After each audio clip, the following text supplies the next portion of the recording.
Ndanakidzwa zvangu.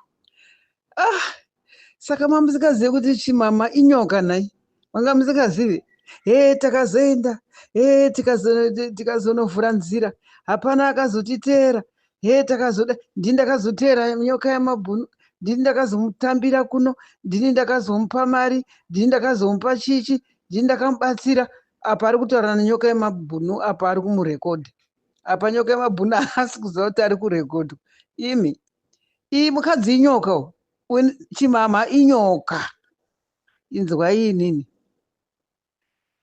Ndakamuziva kudhara kuti inyoka. Chimama musanzwe zvaanotaura. Chimama anotambiswa frandi nezano. Saka musambofa makateerera pane zvaanotaura kuti handina divi randiri ndezvekunyepa zviya zviya. Ndo vanhu vari kutengesa vanhu masikati machena. Vanoti vakatukana anenge achitukirira. Zano yacho ichitukirira. Ndakazoti mazuva akaitika zvakati, ndakazoti zvakati, mazuva akaitika zvakati, dai ndiri muzano ndaizotaura izvozvo. Ini ndichida ndapedza kutaura ndichivhimwa, ini ndichida kuurayiwa. Zati skele mukadzi uya imi musatambire mahure imi. Mahure aikazi hamunaona muhure nokurambisa mukadzi wakatemba. Waramba mukadzi wako iwe richizokuramba futi. Tamba nemahure naimi. Mutengesi uyu chimama mutengesi. Chimama mutengesi. Hamuzvizive? Mazoona ipapa. Ndakazvitaura wano kudhara ndikati uyu munhu mutengesi uyu. Hapana munhu anombotaura zvinhu zvakadaro achishora hurumende zvakadaro mashorero ainoita. Ndiye mutengesi. Anenge akatopuwa freedom yekutaura zvese. Nokuti munoti vanhu mazano aya hazive here kuti zvaanotadza ndezvipi? Anoziva mazano aya zvaanotadza kudzvinyiriri chete okushaya kuda kuti vana veZimbabwe vese vaite freedom, vese vaite mari, vese vadye mari, vese vagarike, vese vaite upenyu hwakanaka. Utsinye chete hunagarwe. Saka musatembe vanhu vanovatengesa ava. Vatengese ndena asingazive kuti vatengese zvavanoita. Zvavakamomotera chamisa paya. Maitivi maida kupoda. Anototenda Mwari haana kuurayiwa. Chamisa ndiye afana kutourayiwa nevanhu vaya vakanga vakamutenderedza vaya. Makoronyera evanhu vatengesi vakatengesa struggle. Vanokara mari. Muri kuti chiko kuti nyika yedu haibudirire? Yawanda vanhunzvatunzva dzinoda kuguta matombo adzo. Ivo ana Chimama nevamwe varume vakuru vese avo maopposition vanyepa kufamba nemwana mudiki vachiti tiri kumutsigira, tiri kuda shanduko, tiri kuda shanduko. Hapana. Kutoda mari dzavo dzemuhomwe zvavo. Hapana. Saka musanyeperwe. Inyoka mukadzi anonzi Chimama uyu. Inyoka mufu. Anoruma achifuridzira. Achiruma achifuridzira. Musambofa akamuteerera. That one is a scalem. Scalem chai. Zvese zvaanotaura anenge ari kuda struggle. But papana chaanoda. Iye ari kuzano rechimuko. Ndokwaari kuzano rechimuko. Saka musiye akadaro. Isu ngatitsigirei avageza. Vanoopozwa ivavo ngativatsigirei ageza.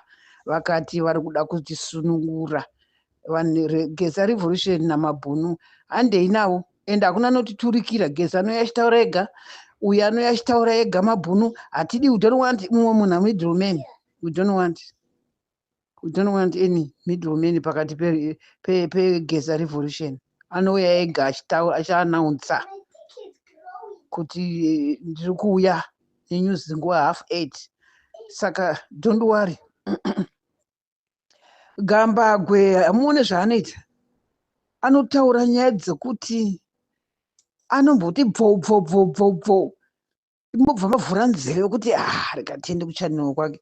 Ndiyewo manga murume wewe.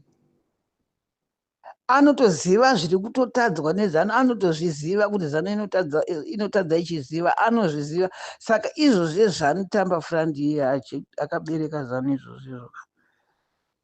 Munhu uya wokuti mutengesi uya. Makanzwa achita ndakaenda kunoona nyoka yamabhunu. idzvene iroro, idzvene. Wena unoona nyoka yemabhunu unodei? Uri chii chanyoka yemabhunu iwe Gambagwe? Uri chii panyama yehuku? Utengesi hwako huri kunyanya. Kana maawa dzako ekunyepa ayo ameno vanozvifarira izvozvo, isi hatimbozvifarira. Nyusi dzako hatidzidi.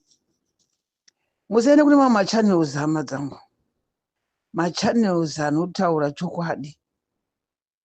Regai ndikuudzei, Kurent anotaura chokwadi. Neiyi Nyaya Vision naTafi taura nyaya dzechokwadi chokwadi.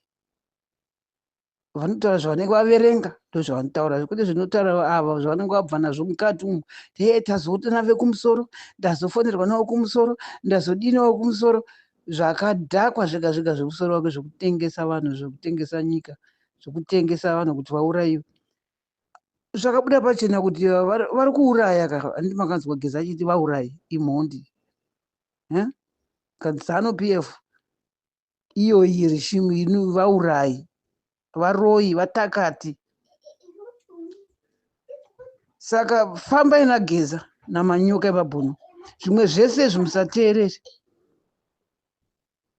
Nyoka yemabhunu naGeza ndiyo tiri kuda kubatana navo kuti Zimbabwe semasitizeni tigodya tichiguta. Masoja edu apuwe mari, mapurisa apuwe mari, manesi apuwe mari, maticha apuwe mari. Munyika muite mabasa. Nyika ina mabasa, haina mabasa nyika.